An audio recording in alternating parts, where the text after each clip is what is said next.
Allahumma salli ala sayyidina Muhammad salatan taghfiru biha dhunub wa tuslihu biha al-qulub wa tatariqu biha al-usub wa taridu biha as-subub wa ala alihi wa sahbihi wa man ilaihi mansub. Hadratil mukarram wal mukhtaram, segenap para habaib yang sama-sama kita hormati dan kita muliakan. Ada Al-Habib Mukhtar bin Abdurrahman Barakbar, Al-Habib Reza bin Muhammad Al-Habsi, Al-Habib Ani bin Salah Al-Haddad, Al-Habib Reza bin Andri bin Ahsan, Al-Habib Muhammad bin Reza Al-Habsi. Mudah-mudahan para habib kita senantiasa diberkahi Allah Subhanahu wa taala, dan mudah-mudahan dengan berkumpulnya kita pada malam hari dengan para habaib kita, mudah-mudahan dosa-dosa kita diampuni oleh Allah Subhanahu wa taala, segala hasil permaksudan kita dikabulkan oleh Allah Subhanahu wa taala, dimudahkan segala urusan-urusan kita, dan mudah-mudahan yang sakit diberikan kesembuhan oleh Allah Subhanahu wa taala, dan segala kesusahan digantikan dengan segala kemudahan, dan mudah-mudahan hidup kita penuh barokah dunia wal akhirah. Amin ya rabbal alamin. Juga saya hormati para hadirin jamaah pengajian rutin mingguan Pondok Pesantren Sarang Tawon yang mudah-mudahan senantiasa dirahmati Allah Subhanahu wa taala. Pada malam hari ini kita lanjutkan kembali pembahasan kita. Qala al-mu'allifu rahimahullahu ta'ala fi hadzal kitab wa ra'aitu jami'al at'imati falam aradu an ma alladha minas sabri. Kata Sayyidina Umar bin Khattab, aku tidak, bahwasanya aku sudah melihat semua macam-macam makanan. Kata Sayyidina Umar bin Khattab, aku sudah melihat beraneka ragam makanan, tetapi aku tidak melihat makanan yang paling lezat yang aku temui kecuali kesabaran. Jadi hidangan yang paling nikmat itu adalah sabar. Ada peribahasa man sobara zofaro, orang yang bersabar pasti beruntung. Bahwasanya pada malam hari ini pengajian kita pun berkaitan dengan hal daripada ayahanda senior, ya, Arya senior menyebutnya, Bang Randi, ya, suami dari Po Uyun. Yang kelima haulnya, mudah-mudahan almarhum Tusiran bin Dio Karso Sentono, mudah-mudahan senantiasa jadikan kuburnya menjadi taman-taman surga oleh Allah Subhanahu wa taala, dosa-dosanya diampuni Allah Subhanahu wa taala, dan mudah-mudahan anak-anaknya bisa terus mendoakan, dan mudah-mudahan istrinya pun semua mudah-mudahan senantiasa terus diberikan ingatan untuk selalu mendoakan almarhum. Amin ya rabbal alamin. Kudu sabar. Kenapa? Karena kita bakal datang juga menemui ajal. Dalam kesempatan ini memang untuk mendapatkan makom kesabaran susah, kecuali satu, pengen bisa sabar, pengen bisa istiqomah, satu kuncinya. Apa itu? Ingat mati. Kalau kita ingat mati, sesusah apapun kita dalam beribadah, mohon maaf, bisa enak. Kenapa? Karena orang kalau udah mati ada dua pilihan, mau ke neraka atau ke surga. Saya baru pulang tadi, emang Habib Alay udah ngontek Habib Ali Zainal Abidin Ali terus, ya, orang tuanya 40 harian baru bisa hadir tadi. Saya sempatin waktu. Mudah-mudahan dengan berangkatnya ke sana, dengan barokah Habib Hamid bin Hussein Al-Idrus, dengan makom Al-Idrus, mudah-mudahan kita semua diberikan keberkahan Allah Subhanahu wa taala. Orang-orang tua kita pun semua mudah-mudahan dapat makom yang tinggi daripada wasilah keberkahan Habib Hamid bin Hussein Al-Idrus. Amin ya rabbal alamin. Tidak ada, kata Sayyidina Umar bin Khattab, makanan yang paling lezat yaitu sabar. Sama kayak kita anak, Kalau kita nggak sabar ngedoain kita, ngedoain orang tua kita, lantas mau siapa yang mau doain? Hawal, nama aja nama Hawal Tusiran bin Giokarso Sentono hari ini malam. Maka sampai entar ketemunya Hawal tahun depan, maka dosanya itu dijaga oleh Allah Subhanahu wa Ta'ala, ditutup kuburannya daripada lembah-lembah api neraka. Itu hikmah yang namanya dibikin Haul. Kalau kita nggak sabar, nggak bisa kita sebagai anak ingat sama orang tua. Berapa banyak kita anak saking nggak sabarnya, sabar dalam apa? Nggak bisa sabar kenikmatan. Memang kalau lagi susah mah kita ingat Allah, cuma lagi seneng mah kadang kita lupa sama Allah. Lagi susah ingat sama orang tua, doain orang tua. Lagi seneng mah lupa sama orang tua yang udah mati. Tuh. Makanya di sini wasabru wasala satu arkanin. Adapun sabar itu ada 3 rukun. Jansun nafsi anisukti bil qada. Yang pertama nahan amarah daripada rasa kesal kita terhadap takdir Allah. Kita dipilih oleh Allah, udah malam masih begini baik, kesel hati mah ini.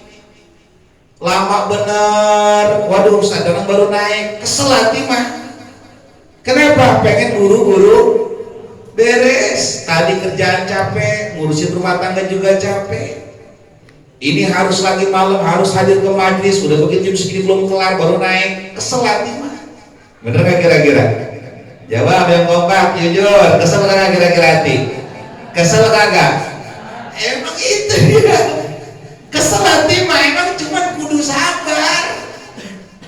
Alhamdulillah Allah pilih kita. Nah kalau Allah kagak milih kita, apa kagak mungkin nyampe ke sini? Orang mungkin nyampe. Kenapa? Karena memang Allah memberikan kepada kita taufik wal hidayah sehingga nyampe kepada ke sini. Yang rada-rada kesel dikit mohon diikhlasin. Jangan nyampe dasar mah udah capek, dasar mah udah lelah, dongkol pulang ke rumah, bukan dapat pahala, dapat dosa.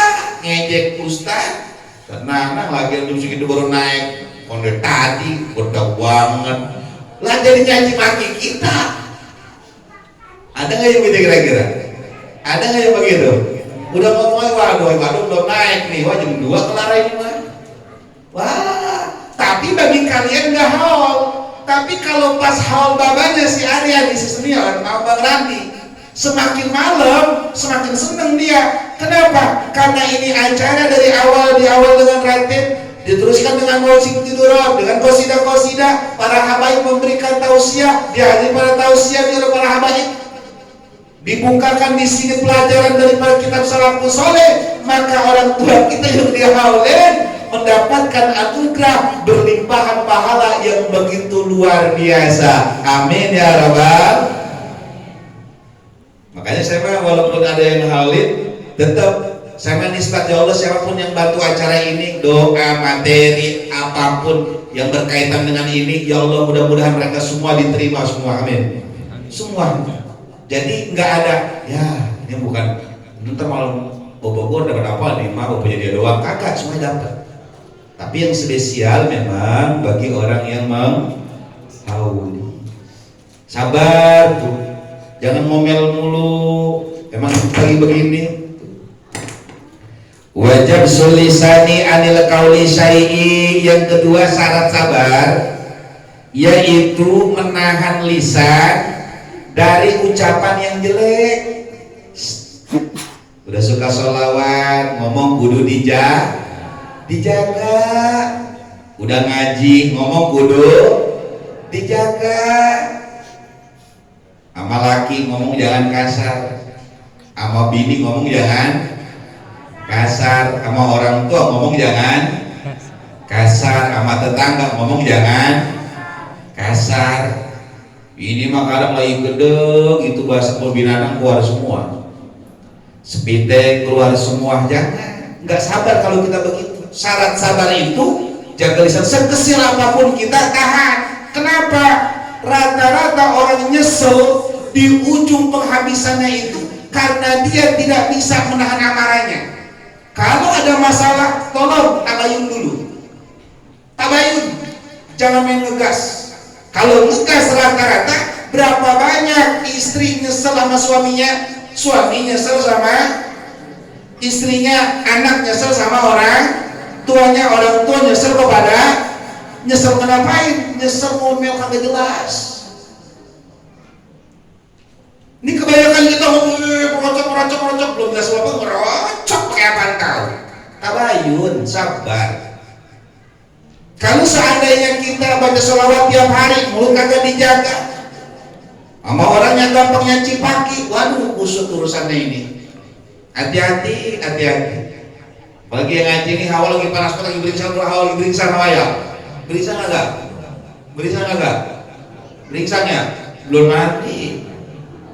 Oh udah mati tadi sore kagak beringsang. Iya. Nah kalau udah ketemu habaib mah udah beres urusan. Udah ketemu sholawat, udah ketemu beres urusan. Kenapa? Bentar lagi kita mati. Bentar lagi mati, hari ini yang dihawalin, besok siapa?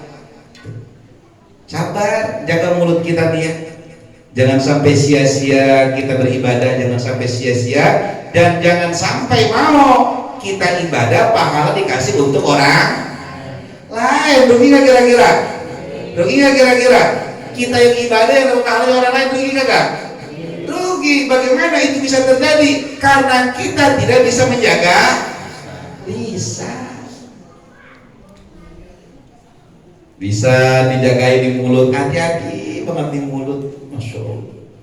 Apalagi sekarang orang bodoh udah banyak waktu nyaci maki para habaib, cimaki para ulama, udah enak-enak kok. Gampang kok nyaci maki, kagak sadar bahwa kita ini bakalan mati. Kalau kita mati mah ingat mati, takut kagak berani. Mikir dulu, mau ngomong mikir dulu. Apalagi amalan kita banyak, mau ngomong begini, mikir dulu. Kenapa? Salah ngomong, pahala kita dikasih ke orang, rugi. Makanya paling enak itu ketika Habib Ali Zainal Abidin dicaci maki orang, dia bengong beda makin tanggapin bengong beda mah. Ingat ucapan Imam Sauri. Kita diajarin itu untuk ingat di percakapan itu tuh. Caci maki kenapa? Alhamdulillah katanya tanpa susah payah dapat pahala dari Allah tuh. Santai aja.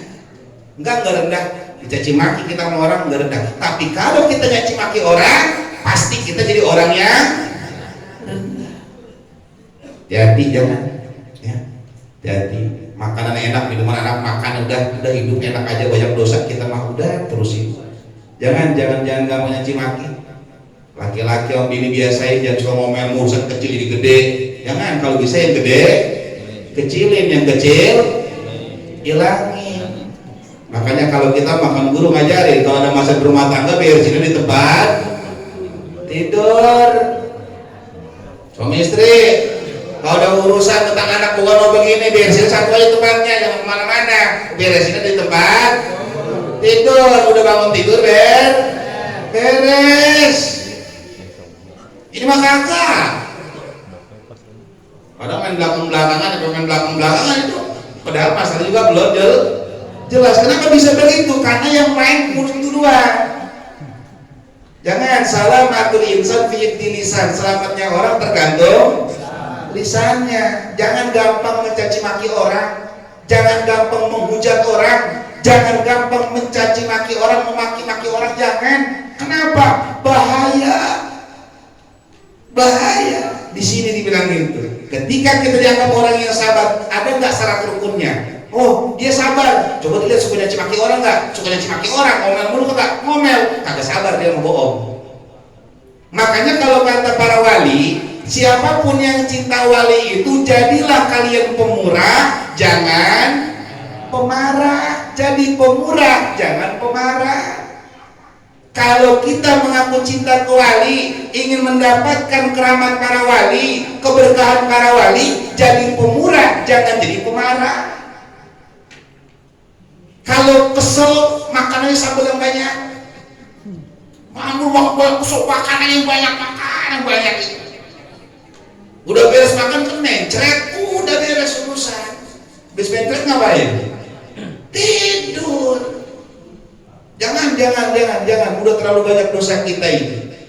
Jangan terlalu banyak dosa kita, ambil yang manfaat dalam kehidupan ini. Umur kita sangatlah singkat. Dan yang terakhir, wa hamsul jawarihi an-nahwi latmin wa saki habibin wasiyati. Yang ketiganya menjaga anggota, bahasanya ini mulut, bahasanya hati-hati, jangan sampai kalau kita ngambek gebuk-gebukin pala, gebuk-gebukin muka. Ada nggak yang begitu? Jaga di tangan. Kalau lagi gedek, jangan rambut kita berebus dewek. Gedek kita bumbut dewek. Muka kita tabuk-tabukin saking gemesnya. Orang boleh itu. Itu kelakuan orang-orang kafir. Orang kafir begitu kelakuannya itu. Apa ini dihancur lagi kesel apa dibandingin? Orang semua orang ada lagi kesel dibandingin. Paling piring dong mental atuh. Lagi gedek lari ke dapur ditajong piring. Cek ditajong sama itu aja apa namanya? Rak-rak piringnya. Itu beli 3 tahun yang lalu, semenit hancur semua. Mau makan kira-kira yang susah tetangga apa kita kira-kira kalau begitu? Yang susah kita apa tetangga kira-kira? Ini masak kurang enak, masak kapan begini asin banget? Yang begitu bang, ngurusnya lagi serawan ini, geblek terus lauk. Perang dipentalin, kira-kira yang rugi siapa kira-kira? Yang rugi siapa? Lah kita yang beresin kira-kira tetangga apa kita? Kalau kita nggak mau beresin, bini nggak mau beresin, kira-kira yang beresin siapa? Tikus. Lah rumah udah kayak kapal pecah akhirnya. Apa baik tajung-tajungin, abis kumprang sono, kumprang sini, kumprang udah ke Ukraina sama Rusia. Kenapa bisa begitu? Karena kagak sabar, tangan kagak dijaga, mulut kagak dijaga, kaki kagak dijaga, apa be abis tajungin, ada handphone dibanting sama dia. Wah, kumprang kamu dupak buset. Lah kan pintu mahal men didupak baik. Kira-kira kalau dupak ada kuncinya paling nggak masuk kira-kira. Gampang nggak kira-kira? Buset, usut mari mau kesempatan dalam kesempitan. Jangan, jagain nih, jagain tangan kita, jagain. Lagi kesel-kesel sama laki, kesel-kesel sama bini, nih mulut jaga nih mulut. Jangan sompral, kalau bahasa itu jangan sompral. Ini kadang anak, nggak sama anak kadang ngucap tolong, goblok. Apa ini kata itu akhirnya si anak jadi bangor. Anak bangor bukan gara-gara si anak, tapi kita kadang orang tua yang ngedoainnya jelek. Ya, di kolom kubur coba tuh. Nih sekarang si siapa namanya si Arya, Bang Randi pada nih. Babanya di sono pas banget tepung tahunnya. Hari ini anaknya pada berantem, anaknya berantem nih. Adik abang berantem, dia berdua lagi berantem. Itu kata malaikat, hei tusiran, lu liatin kelakuan anak lu no, goblok no. Memang begitu, setiap ketika terjadi hal, maka perbuatan anak-anaknya ditampakkan kepada orang tuanya. Kalau hari ini ketemu hal, anaknya bacain surah Yasin, dia sedekah itu sama orang berupa makanan. Dia bacain sholawatan, dikirim ke orang tuanya, kata malaikat, hei tusiran, lu liatin no anak-anak lu no, bagus, good day, ditunjukin semua pahalanya. Hati-hati orang tua kita yang sudah mati, bukan gak melihat kita. Orang tua kita yang sudah mati yang di kuburan, kakek nenek kita melihat jelas saiki apa yang sedang kita lakuin, cuman kagak ngomong doang. Ingat, ini yang kita harus takut. Kenapa orang pada berani, nggak ada orang tuanya berani bukan begini? Karena dia nggak tahu kalau orang tuanya yang sedang dikubur itu memperhatikan dia. Setiap amal kebaikan ditunjukkan dan setiap amal kejelekan pun ditunjukkan kepada orang tua kita yang ada di alam kubur.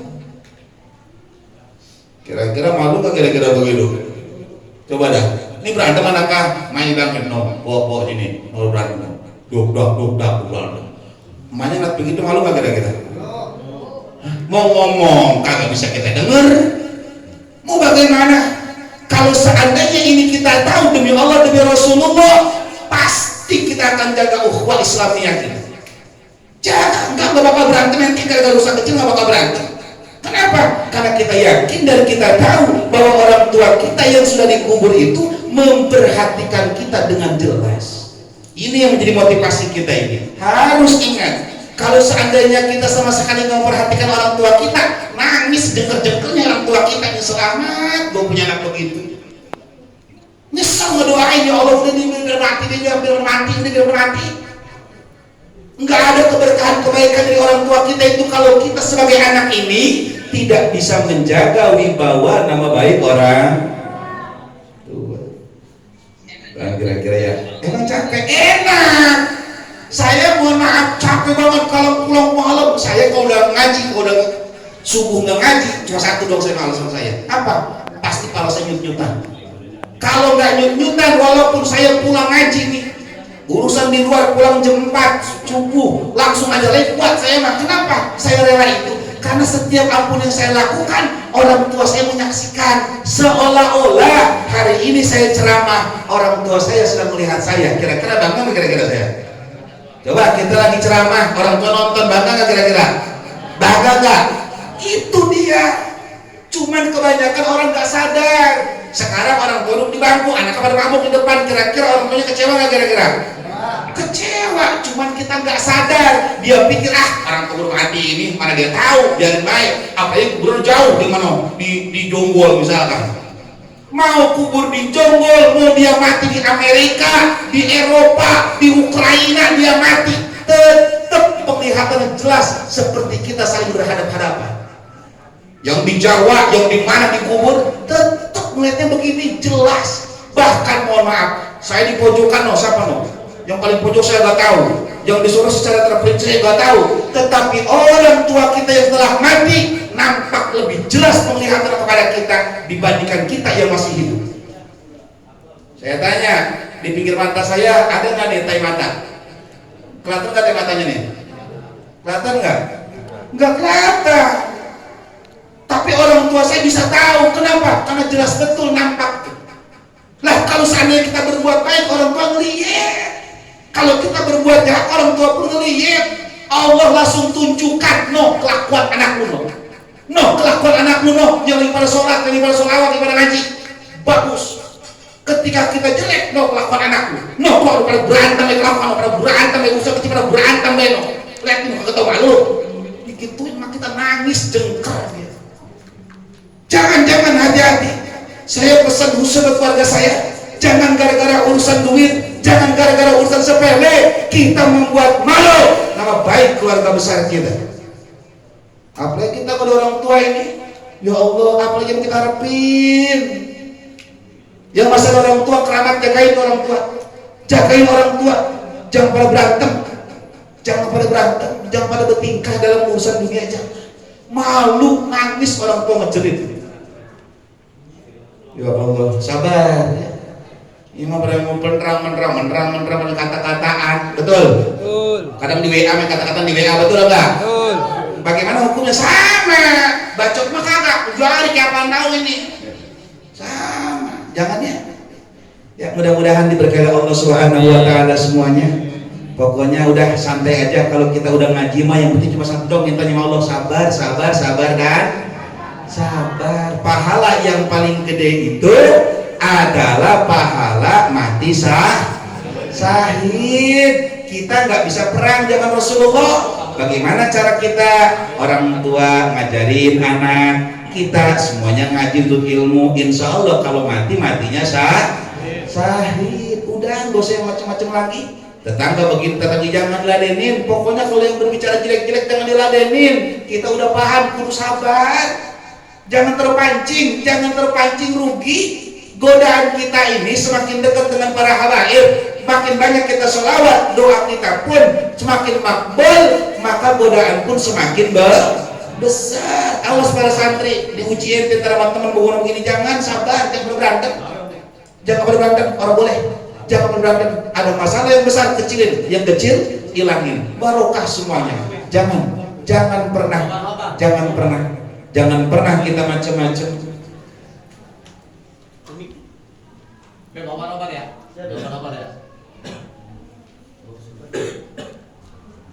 sabar. Pokoknya sabar. Insya Allah barokah pokoknya. Ya nyai, sabar. Udah begini sabar. Sabar pokoknya. Enak kalau udah sabar gimana? Udah anteng aja. Gue udah ngaji, udah ngaji, sholawat udah ngaji. Gue punya duit, gue sedekah, udah nggak urusan lain, jangan urusan lain. Udah ingat, laki kita udah kagak ada, udah jadi joken kan? Ya boyun lagi kagak ada, mau ngapain? Ada badan gede, cuci, tugas bawa mamanya. Nyainya makai nyai saja segala macam. Udah anak cucu banyak urusan emaknya kita mah. Nah kita laki udah kagak ada, emak bapak kita udah mati, kita udah tua, ngapain lagi kita? Ngaji yang bener, punya duit sedekah, banyakin baca sholawat. Ada waktu ninggal sholat yang tinggal zaman dulu perawan, emang suka ninggalin sholat ya kita kodok sekarang. Tetangga mau ngomong begini jangan dengerin. Pokoknya kalau ada tetangga ngomongin kejelekan pura-pura budek. Pura-pura budek. Kalau ada tetangga ngajakin gibah, ngajakin segala ngomong ngawur, kita pura-pura budek. Pura-pura budek, pura-pura gagu. Jangan dilayanin, tinggalin, mendingan ketahuan nonton Shinchan. Nonton Upin Ipin jelas. Paham kira-kira? Jangan jadi sabar ini gede. Ada 3 syarat tadi rukun sabar. Kalau 3 ini nggak kita pakai, maka kita tidak termasuk orang-orang yang sabar. Kalau pengen disebut sabar, maka 3 rukun ini harus kita jalankan. Insya Allah kalau kita sabar, insya Allah kita akan mendapatkan kemuliaan dari Allah Subhanahu Wa Taala. Amin ya Rabbal Alamin. Terakhir mudah-mudahan nanti Habib Adom berikan tausiah sekaligus doa juga untuk almarhum Haldin. Ya nanti doa dari Habib biar lebih makbul, pokoknya lebih hebat. Ya, doa saya memang gak ada apa-apanya dengan doa Habib. Nah kita semua di sini berharap ikhlas niat. Nanti kalau ngaminin yang ikhlas, jangan bercanda. Kenapa? Karena nanti kalau giliran orang tua kita yang dihaulin, giliran orang tua kita didoain, kalau orang lain kagak ngaminin, kira-kira perasaan kita bagaimana? Kesel kagak? Nah begitupun kita sekarang. Jadi kalau doa kita pengen diaminin orang, maka kita wajib ngaminin doa orang lain. Paham kira-kira? Udah menang banyak Bang Randi, terus semua poin istiqomah aja dah, jangan begini udah begini hidupmu udah tapi ketemu sama laki, ketemu sama ngengkong, babong, mertua segala macam, udah di mana ketemu surga. Ini cita-cita terbesar kita. Kalau visi misi kita surga, demi Allah demi Rasulullah, apapun hambatan di alam dunia ini pasti bisa kita hadapi. Tapi kalau kita nggak punya visi misi untuk mendapatkan surga, maka sekecil apapun ujian dan cobaan pasti kita akan kalah. Pasti kita akan kesel, pasti kita akan ngeluh sama Allah. Kenapa? Karena kita nggak punya tujuan hidup. Tapi kalau punya tujuan hidup, gua pengen bareng dengan mertua gua pengen bertemu dengan orang tua gua, dengan orang-orang yang gua cinta di alam surga, maka pasti kita akan selalu bersabar dan menerima apapun yang Allah berikan kepada kita, baik ujian itu pahit atau ujian itu manis. Insya Allah kita terima dengan ikhlas. Mudah-mudahan diberkahi Allah Subhanahu Wa Taala. Mohon maaf saya tadi meninggalkan bukan karena sengaja, tapi memang ingin mencari barokah daripada Habib Ali Zainal Abidin. Mudah-mudahan selalu kita berharap saling kuat, saling dukung, terus semangat. Jangan kita lemah karena waktu kita sangat singkat. Waktu kita sangat singkat. Wallahu a'lam. Apakah antara kita udah ngawinin anak kita atau belum? Kita masih ada kagak tahu, kita nggak tahu. Ini yang harus kita pikirin. Jadi jangan terlalu jauh cita-cita di dunia, khawatir kita tidak mendapatkannya, yang pada akhirnya kita menjadi kecewa. Tapi kalau kita punya cita akhirat, walaupun kita tidak mendapatkannya, maka tetap kita akan menjadi orang yang mulia. Kenapa? Karena tetap mendapatkan pahala dari Allah Subhanahu Wa Taala. Wallahu a'lam bishawab. Usikum wa nafsi bittaqwallah. Wassalamualaikum warahmatullahi wabarakatuh.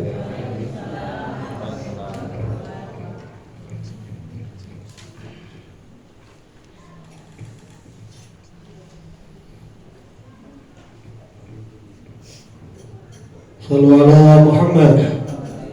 Dan selanjutnya tabligh Islamiyah yang akan disampaikan oleh Al-Mukarram Al-Muhtaram Al-Habib